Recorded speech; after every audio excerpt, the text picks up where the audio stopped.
कोणत्या पण प्रोग्राममध्ये, लग्नामध्ये, हॉटेल्समध्ये हे व्हेज स्टार्टर तुम्ही एकदा नक्की खाल्लेच असाल. तेच मी इथे बनवले आहे. व्हेज स्टार्टरसाठी तेलामध्ये अद्रक, बडीशेप, कलंजी टाकली आहे. अद्रक आणि हिरवी मिरचीची पेस्ट केली होती ती याच्यात टाकून परतून घेतली आहे आणि एक मोठा मीडियम साईजचा कांदा टाकला आहे मी याच्यामध्ये उभा कापून. कांदा परतल्यानंतर आवडीनुसार मी भाज्या याच्यामध्ये ॲड केल्या आहे. गाजर, बीट आणि वाटाणा.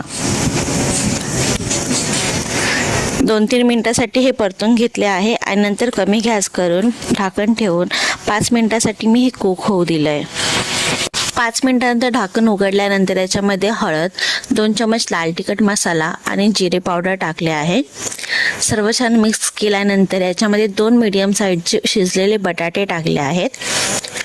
बटाटे टाकून सर्व मिक्स करून घेतलं आणि थोडंसं मी मॅशरनी मॅश पण केलं आहे. हे सर्व एकजीव करून घेतल्यानंतर मी याच्यात काळी मिरी पावडर, धने पावडर, चाट मसाला आणि चवीनुसार मीठ ॲड केलं आहे आणि भरपूर अशी कोथिंबीर टाकून सर्व मिक्स करून घेतलं आहे.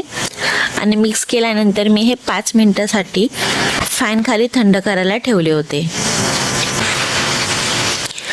त्यानंतर एक पेस्ट करून घ्यायची आहे. त्यासाठी मी 4 चमच मैदा, 1 चमच कॉर्नफ्लॉवर, थोडंसं मीठ आणि पाणी ॲड करून ही पेस्ट करून घेतली आहे. जास्त पातळ पण नाही आणि घट्ट पण नाही. वरून कुरकुरीत कोटिंगसाठी मी ब्रेड क्रम्बचा यूज करणार आहे. ब्रेड क्रम्ब मी बाहेरून नाही घेतले आहेत. आपले रेग्युलर जे ब्रेड आहे ते मी मिक्सरला लावून घेतले आहे. 4 ब्रेडचा हा चुरा आहे. 4 ब्रेडचा चुरा बघा एवढा झाला आहे आणि हा पूर्णपणे मला पुरला पण आहे त्याच्यात. नंतर मिश्रण थंड झाल्यानंतर पाहिजे त्या शेपमध्ये याला शेप करून घ्यायचं आहे. त्यानंतर मैदा आणि कॉर्नफ्लॉवरच्या पेस्टमध्ये याला डिप करून ब्रेड क्रम्बमध्ये कव्हर करून घ्यायचं आहे. हलक्या हातानेच प्रेस करायचं आहे, जोरात नाही करायचं आहे.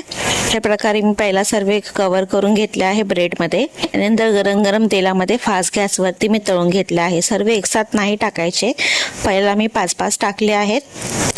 सर्व एकसाथ टाकले तर ते फुटतील म्हणून. आणि जास्त वेळ पण परतायची गरज नाही. फास्ट गॅसवर लगेच हे कुक होऊन जातील. सर्व स्टार्टर मी हे फास्ट गॅसवरतीच पटकन तळून घेतले आहेत 5-5 टाकून.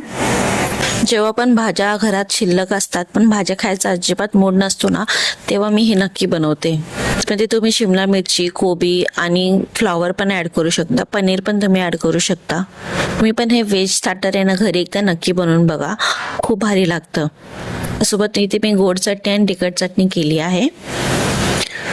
बघा किती मस्त झाले आहेत. बीटचा कलर आला याला.